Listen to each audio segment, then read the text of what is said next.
Direktorat Jenderal Imigrasi Kementerian Imigrasi dan Pemasyarakatan angkat bicara terkait video viral seorang WNA yang diduga melakukan suap dengan cara menyelipkan uang di dalam paspornya untuk mendapatkan jalur hijau di Bandara Soekarno-Hatta. Dalam rekaman video yang viral di media sosial terlihat seorang warga negara Cina sedang menyelipkan uang di dalam paspor miliknya. Dalam narasi yang dibuat dalam peristiwa tersebut, uang sebesar Rp500.000 ini diduga akan diberikan ke petugas Bandara Soekarno-Hatta agar bisa mendapatkan jalur hijau atau tanpa pemeriksaan. Setelah melakukan pengecekan terhadap kamera pengawas, PLT Dirjen Imigrasi Safar Godang menyatakan video tersebut tidak benar. Kita sedang cek kebenarannya, apa itu hoax apa enggak. Karena dari konten tersebut tidak terlihat itu.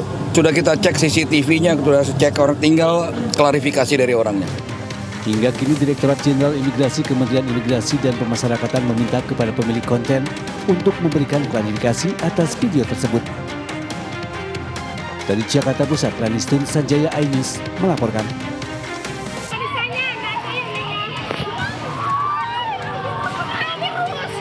Minibus bernomor polisi B2039PL yang akan keluar dari Pondok Pesantren As-Sofa di Kampung Jatake, Cimanggu 1, Cibumulang, Kabupaten Bogor terjun ke jurang dan menimpa rumah yang ada di bawahnya. Satu orang lansia yang tengah duduk di pekarangan rumah tewas tertimpa mobil. Selain menelan korban jiwa, rumah korban pun mengalami rusak berat. Menurut keterangan polisi, kejadian tersebut bermula saat salah satu pengurus pondok pesantren akan keluar menggunakan minibus. Diduga kendaraan kehilangan kendali dan terjun menimpa rumah warga. Kejadian ini pun menjadi tontonan warga sekitar. Mau keluar mobil, cuma karena mati mesinnya mati, akhirnya didorong sama santri yang lain. Akhirnya mesin mobil kembali nyala dan si pengendara kurang menguasai kendaraan tersebut. Akhirnya dia langsung ngegas dan menabrak satu rumah dan korban meninggal dunia. Kini kasus kecelakaan ini dalam penanganan Polsek Cibumulang, Bogor. Dari Kabupaten Bogor, Jawa Barat, Wildan Hidayat, iNews melaporkan.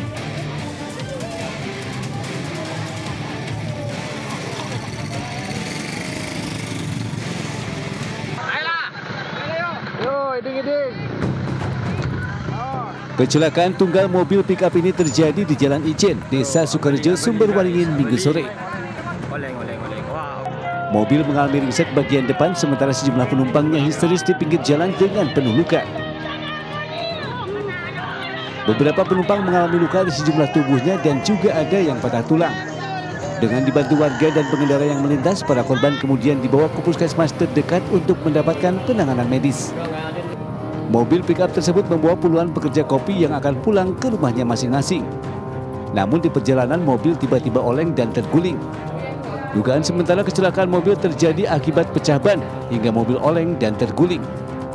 Unit Laka Lantas Polres Bondowoso membenarkan tentang adanya kejadian kecelakaan lalu lintas. Dan kami sudah melakukan upaya-upaya, langkah-langkah, yaitu mendatangi TKP, mengolah TKP, termasuk mengevakuasi para korban dan juga evakuasi barang bukti. Kasus kecelakaan ini kini ditangani Satlantas Polres Bondowoso. Dari Bondowoso, Rizky Amirul Ahmad, iNews melaporkan.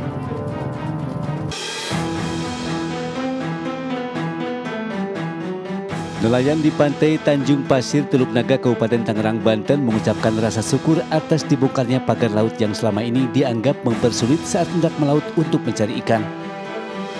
Sebelum adanya pembongkaran pagar laut itu, warga dan para nelayan lain telah melaporkan keluh kesahnya ke beberapa pihak, termasuk kepala desa dan perangkat desa setempat.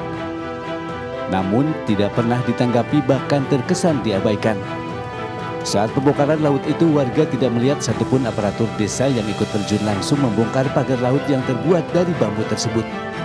Bersyukur karena apa yang kemarin kita perjuangkan sebelumnya sangat-sangat sulit, akhirnya sampai tercapai seperti kayak sekarang, bisa adanya pembongkaran itu. Sebelumnya benar-benar sangat alot, kita melapor sana sini pun itu nggak ada tanggapan, apalagi dari pihak kepala desa.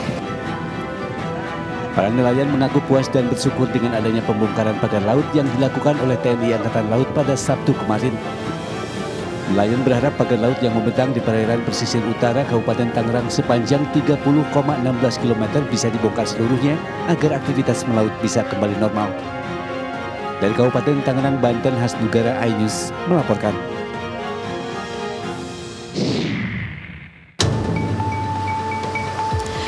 Pemirsa, pembongkaran pagar laut yang terpasang sepanjang 30 km di kawasan Tanjung Pasir, Tangerang, Banten hari ini belum kembali dilanjutkan atau dilakukan pembongkaran setelah pada hari kemarin, hari pertama dilakukan pembongkaran pagar laut oleh sejumlah personel, yakni ada lebih dari 600 personel dari Lantamal atau Pangkalan Utama TNI Angkatan Laut dan juga melibatkan masyarakat setempat dan juga nelayan, dan berhasil membongkar sepanjang 2,2 km dari 30 km pagar laut yang terpasang.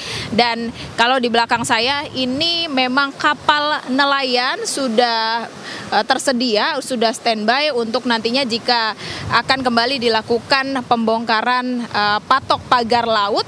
Namun berdasarkan informasi yang kami dapatkan, memang saat ini masih ada evaluasi dari pihak TNI AL untuk apakah hari ini akan kembali dilanjutkan dan sistemnya seperti apa, karena pada hari kemarin, pada hari pertama pembongkaran ini dari pihak TNI AL dan juga masyarakat dan nelayan setempat yang membantu untuk mencabut patok pagar laut mendapat atau menghadapi sedikit kesulitan. Di antaranya karena patok pagar laut yang terpasang di dasar laut ini tertanam cukup dalam dan juga kondisi laut yang kurang bersahabat sehingga menyulitkan dari pihak TNI AL dan juga masyarakat setempat yang membongkar pagar laut, sehingga masih dilakukan evaluasi untuk sistemnya seperti apa yang akan dilakukan dan juga kapal apa yang akan digunakan. Kalau di hari kemarin pembongkaran dilakukan menggunakan kapal milik nelayan dan juga menggunakan speedboat, dan ini kalau dilakukan dengan metode yang sama kemungkinan akan memakan waktu yang lebih lama dari target, yakni 10 hari. Sementara itu kami masih menunggu informasi kapan akan dilakukan kembali pembongkaran pagar laut dan sebenarnya siapa yang memasang pagar laut di kawasan Tanjung Pasir ini sehingga menyulitkan para nelayan untuk berlayar dan juga mencari ikan karena mereka harus memutar arah sehingga menghabiskan bahan bakar atau bensin yang digunakan oleh para nelayan untuk berlayar. Dari Tangerang, Banten, Jen Cahyani bersama juru kamera Bagus Prasetya dan Yudi Richard melaporkan. Semprot Pak, semprot. Udah kenceng Pak apinya Pak, semprot. Kabar kebakaran yang menghanguskan gedung Museum Satria Mandala di kawasan Gatot Subroto, Jakarta Selatan mengejutkan banyak pihak. Lama banget apinya. Mengingat museum ini menyimpan benda bersejarah penting perjuangan bangsa. Beruntung tim pemadam kebakaran dengan sigap segera mengatasi kobaran api sehingga api tak sampai menjalar ke bagian museum. Dari pantauan tim liputan iNews, bagian yang terbakar merupakan area kantin museum. Yang kejadian kondisi kantin sedang tidak beroperasi. Asap pekat dari kebakaran juga sempat menyulitkan proses pemadaman yang dilakukan petugas pemadam kebakaran. Dari hasil observasi sementara, kebakaran diduga akibat konsleting listrik pada mesin pemanas air yang masih terhubung dengan listrik. Dugaan sementara dari analisa kami tadi di TKP, tapi masih dalam pendalaman lebih lanjut lagi. Dugaan kami dari ruang dapur kantin yang indikasinya adalah arus pendek dari pemanas air. Dari pemanas air itu. Kebetulan kantin itu kan kondisinya tertutup Pak, tertutup. Jadi tidak ada saksi mata yang melihat langsung kejadian tersebut. Akibat kebakaran ini operasional museum sempat tutup sementara. Beruntung meski bagian kantin ludes terbakar namun api tak sampai menjalar ke area museum. Dari Jakarta, Rizky Farufi, iNews melaporkan. Proses pencarian terhadap korban hilang dalam tragedi kebakaran Plaza Glodok di Taman Sari, Jakarta Barat terus berlanjut. Namun hingga Minggu malam belum ada temuan jenazah baru. Selain fokus melakukan penyisiran, pengelola Glodok Plaza juga fokus membersihkan beberapa lantai dari puing reruntuhan termasuk lantai GF, LGF, lantai 1 dan 2. Akibat kebakaran ini, 650 tenan berhenti beroperasi lantaran gedung yang tidak bisa diakses. Penyisiran dari petugas kita in-house ya, internal, didampingi dengan keamanan juga, dengan perizinan tentunya dengan APD yang memadai, melakukan pembersihan terutama yang puing-puing besar dulu. Kita bersihkan dari lantai 2, 1, GF dan LGF. Pastinya sih di atas ratusan juta ya, karena kita punya toko itu sampai 650 toko. Dalam musibah ini total ada 8 kantong jenazah yang telah dibawa ke Rumah Sakit Polri Kramat Jati untuk diidentifikasi. Sementara korban hilang yang dilaporkan mencapai 14 orang. Pihak Rumah Sakit Kramat Jati juga sudah menerima 14 laporan identifikasi dan sampel DNA dari keluarga korban kebakaran Glodok Plaza, Jakarta Barat. Data ini yang nantinya akan digunakan oleh pihak kepolisian untuk memastikan identitas para korban kebakaran. Proses identifikasi melalui tes DNA ini diperkirakan akan memakan waktu lebih kurang 7 hari. Dari Jakarta, Hamzah Sibuan, Indra Purnama, iNews melaporkan.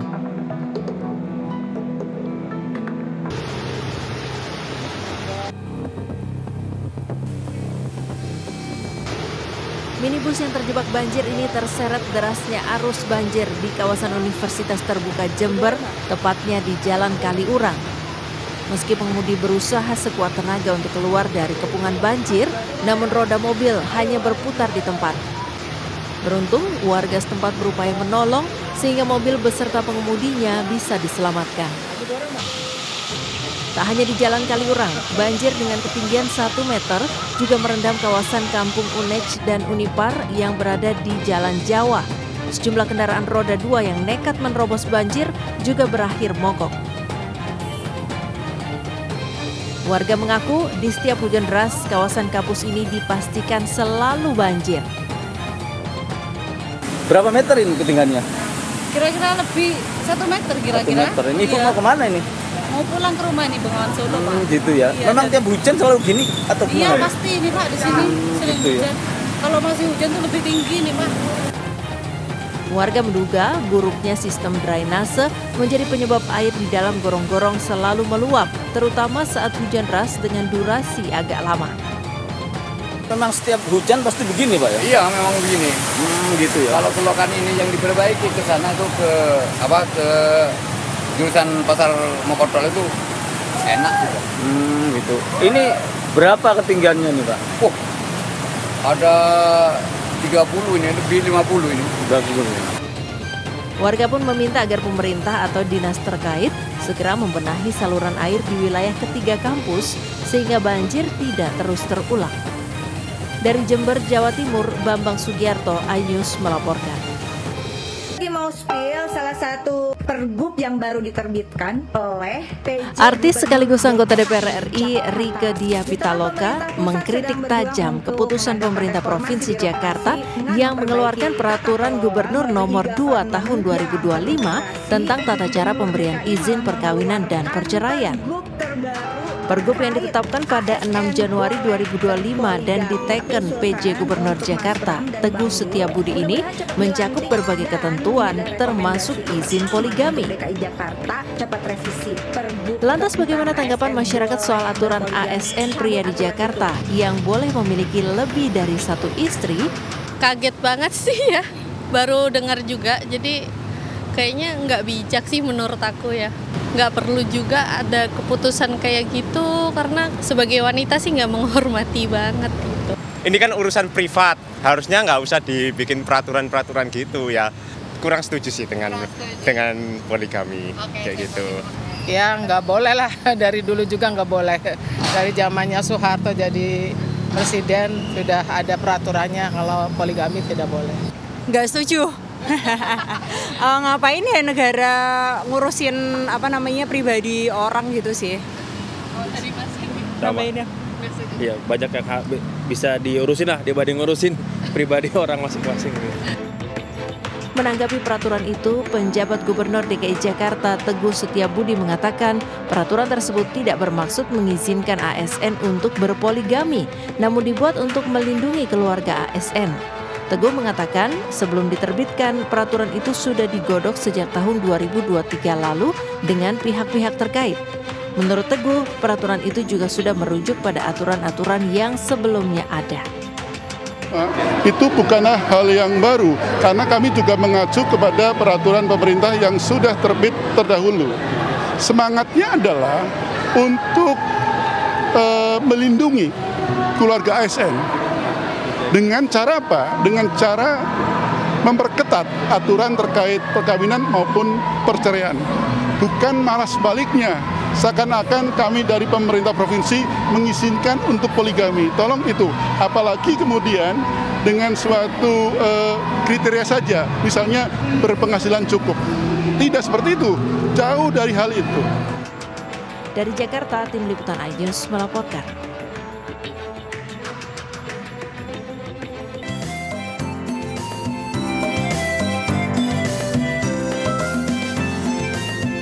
Rendang bukan sekedar masakan, tapi merupakan sebuah warisan budaya ranah Minang yang tidak tergantikan. Nah, jika biasanya rendang terbuat dari daging sapi atau ayam, di kawasan pesisir Sumatera Barat ada rendang yang terbuat dari lokan.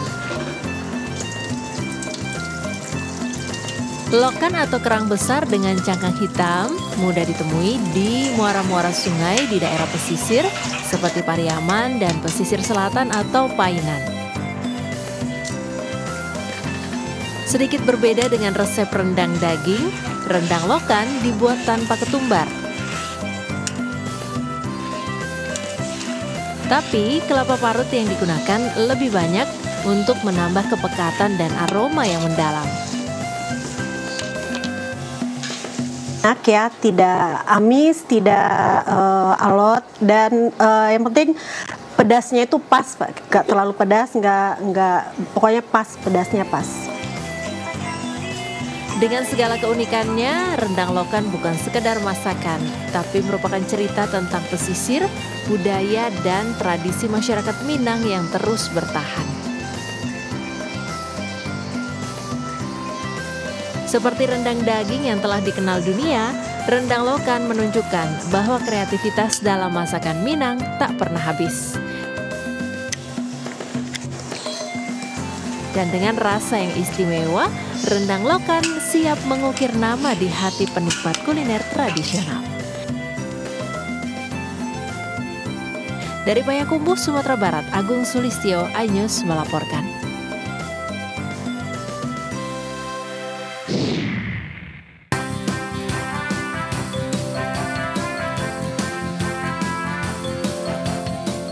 Sebentar lagi kita akan menyambut Hari Raya Imlek. Nah, Hari Raya Imlek ini menjadi kesempatan bagi warga yang beretnis Chinese untuk berkumpul dengan keluarga. Nah, rasanya kalau kumpul keluarga itu tidak ada makanan atau kue khas Imlek, itu rasanya kurang banget pemirsa. Jadi di sini saya sudah berada di salah satu toko kue yang berada di Tangerang Selatan dan katanya di sini menjual kue karakter unik edisi Imlek.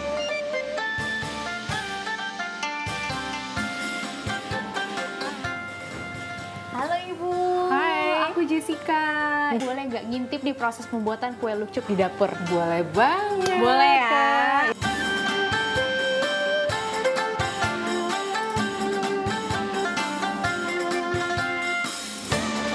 Oh, ini kue lukcuknya. Betul.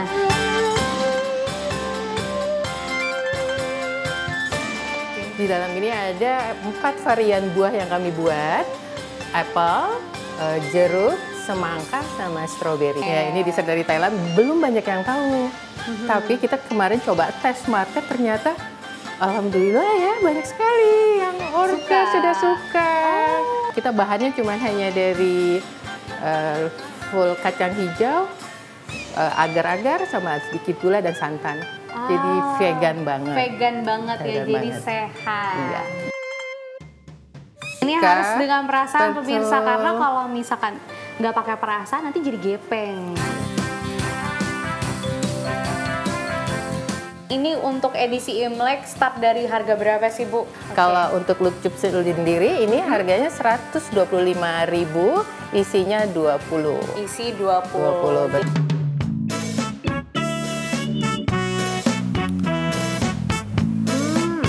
Lembut banget. Produk kami semuanya kami bikinkan soft.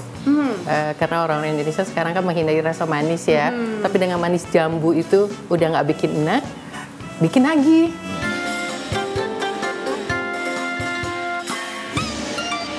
Sekarang saya ingin melanjutkan menikmati kue lukcuk ini. Dari Tangerang Selatan, Jessica Winoto bersama juru kamera Aldia Syah Ramadan, iNews melaporkan. Enak banget, Bu. Saya mau lagi, boleh nggak?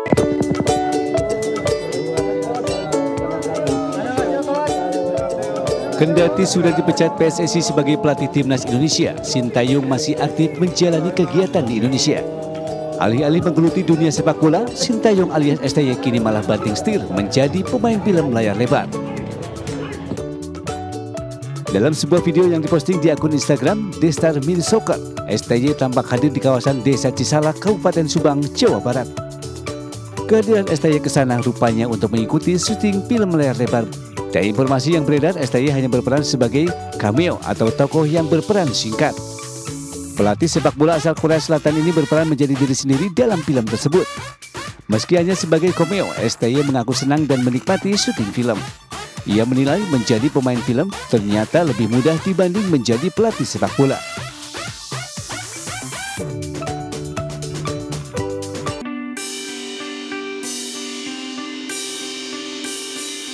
Bagi Anda yang jenuh dengan hiruk-pikuk perkotaan, kami ajak Anda berwisata ke hutan pinus Poncokusumo di kaki Gunung Semeru, Lumajang, Jawa Timur. Karena udara segar khas pegunungan dengan gemercik air sungai nan jernih bisa membuat stres dan penat hilang seketika. Begitu sampai, pengunjung akan disambut dengan hawa sejuk khas pegunungan hutan pinus. Lokasinya asri dengan pemandangan yang menyejukkan mata. Di sini udaranya segar, masih alami, jadi untuk jalan-jalan ke sini ini menyenangkan. Yang lebih suka bertualang, keinginan Anda juga bisa dipuaskan di sini. Menyusuri hutan pinus menggunakan ATV di jalur yang cukup menantang. Seru banget.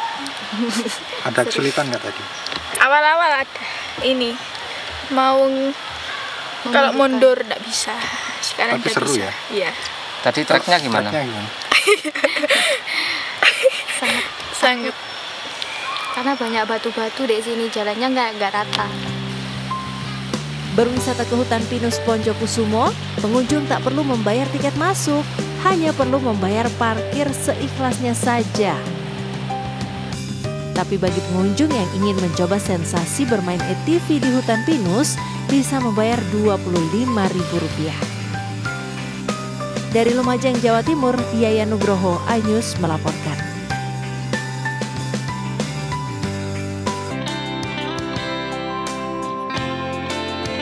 Sebagai apresiasi atas partisipasi pada bulan dana PMI tingkat Provinsi DKI Jakarta tahun 2024, MNC Group melalui MNC Peduli menerima penghargaan dari pemerintah Provinsi DKI Jakarta atas kontribusi yang diberikan untuk PMI Provinsi DKI Jakarta melalui PMI Kota Administrasi Jakarta Pusat. PMI DKI Jakarta berhasil mengumpulkan dana sosial Rp39,7 miliar, naik dari tahun sebelumnya yang hanya meraih Rp37 miliar.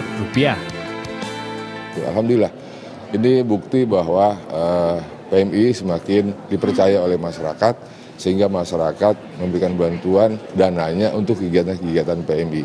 Dan ini harus kita pelihara dengan transparansi yang baik, pengelolaan keuangan yang baik, tata kelola keuangan yang baik bagi PMI, sehingga masyarakat tetap percaya. Kami berharap ini mendapat tambahan semangat lagi untuk berkarya, dan tentunya tidak lupa juga untuk meningkatkan kepedulian kita kepada masyarakat. MNC Group melalui MNC Peduli berkomitmen membantu masyarakat luas dengan rutin menyerahkan donasi kepada Palang Merah Indonesia Jakarta Pusat. Dana tersebut nantinya akan digunakan oleh PMI untuk melakukan berbagai kegiatan sosial seperti donor darah, pelatihan pertolongan pertama, bencana, dan lainnya.